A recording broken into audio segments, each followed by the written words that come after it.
macro cues. Let's actually bring in our guest, Mayuresh Joshi, who is the head equity research, William O'Neill Company. Good morning there. Morning, Nikki. Pleasure to be on your show. Pleasure is all ours. I'm going to start off by what do you think about overall banking index per se? There's been enough and more said about how contingent those issues are. The perception is reality with some of the crises which have happened through. Do you think most of the fear sell-off is now done for the basket? Valuations look attractive and it's probably a comfortable space to be in?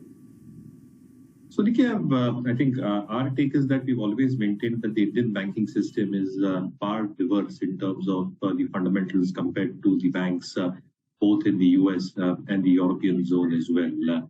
If you probably look at the asset liability mismatch crisis, which has emanated in the US and probably spread across the European banks as well, I think a large part of our systemic risk, if any, should not evolve because a large element in terms of deposits comes in from retail.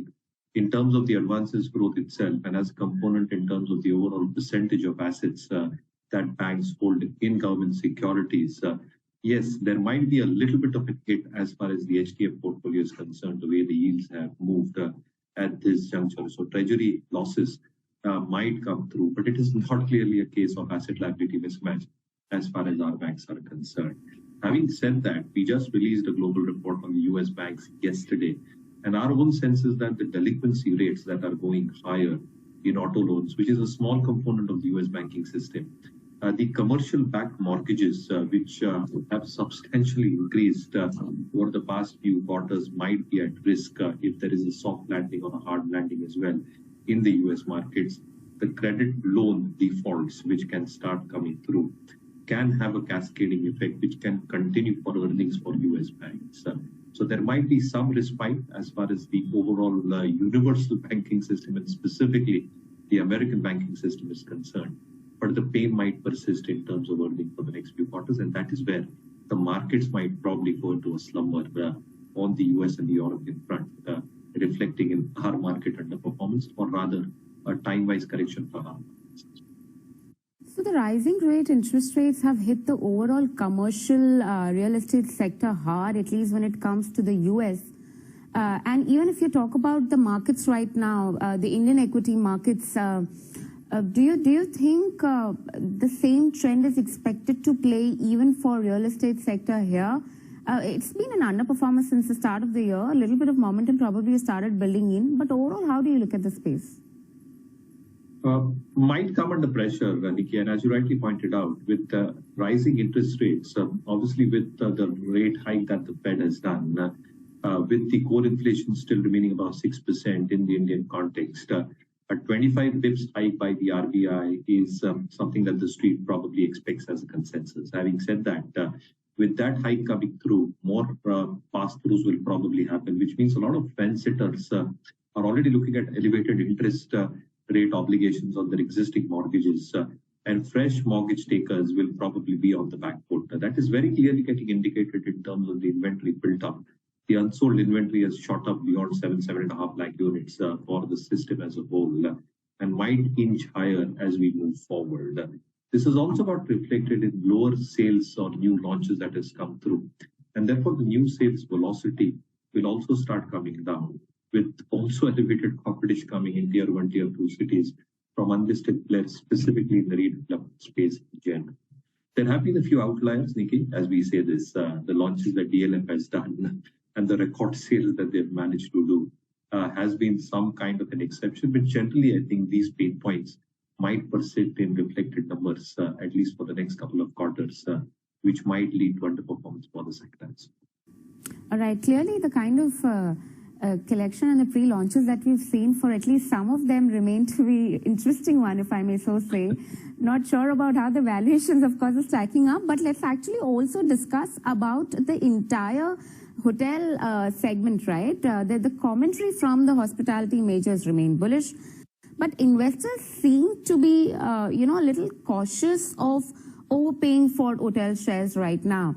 Mahindra Holiday Resorts on Tuesday said that there is 85% rise in Q4 that we've seen in occupancy.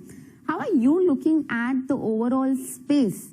Do you still find interest in it? And do you think they're bargain buys, or you think the valuations are just enough and rich right now at this point of time? No, absolutely. I think you're entering the holiday season as we speak, Nikki. And if you probably look at any of these hotel sites and any of the platform companies which provide hotel bookings as well, the rates are through the roof when you're probably looking at the peak season of May and June. Again, I think if you spread yourself even further, I think the second half when the holiday season punches out, when it's Diwali time, festive season in India, the rates still are expected to remain elevated. Occupancy rates expected to inch higher as we speak. I think the couple of points which the street has apprehensions about is one, in terms of the elevated and meteoric rise that we've seen in average room rentals, is that sustainable going forward?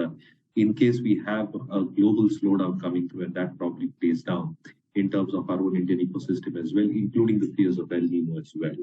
The second element also becomes that the kind of earnings growth that these companies have posted for this financial year, can they outbeat that an excess of at least 20 to 25% on the elevated base that they've been performing at this point of time? Because a large part of factors, including average room rates, have been pretty elevated for this financial year as well. Occupancy levels much above 80-85%. How much more can they probably squeeze out in terms of both average rentals and occupancy hitting 90-95%? That is a question mark that a lot of investors are probably having at this point of time, and therefore the entire perspective in terms of why these stocks are moving sideways. But no two ways about it. I think in terms of bookings, in terms of average room rates, in terms of expectations of occupancy levels, I think hotel industry is probably going to the best phase, specifically after the COVID. Sure, that's clearly a food for thought out there with the occupancy rate running this high. Sure, the demand is expected to catch up. It's already there on ground. But let's also chat about the entire healthcare delivery space, right? Within the defensive basket, of course, your view on that one. Because Porringer checked into Shalby hospitals. That's one with 0.5% stake out there. A, how do you look at the overall space? And B, in specific for Shalby Hospital, how do you look at that? No, again, I think specifically post the COVID period, a lot of the opt-out surgeries which had got delayed or postponed have come back substantially. The second element, as we always speak in terms of medical tourism, that is expected to pick up steam. We've also seen initial signs of the same coming through very, very sharply. And therefore, expectations in terms of both the average length of stay, expectations in terms of the average revenue per operating bed for most players have shown a steady state of improvement over the past few quarters. Now, a lot of the large cap players, including names like an Apollo Fortis, have largely gestated that growth in terms of both their existing hospitals and their existing centers doing well. The new centers which have come up over the past few years, including the new pharmacies, will break even over the next few quarters in terms of EBITDA and expectations in terms of improvement of margins thereof as well. But I think the larger play becomes in the mid-cap space, where I think new hospitals which have come up for a lot of these mid-cap players should start showing significant amount of elevated numbers when it comes to these key parameters.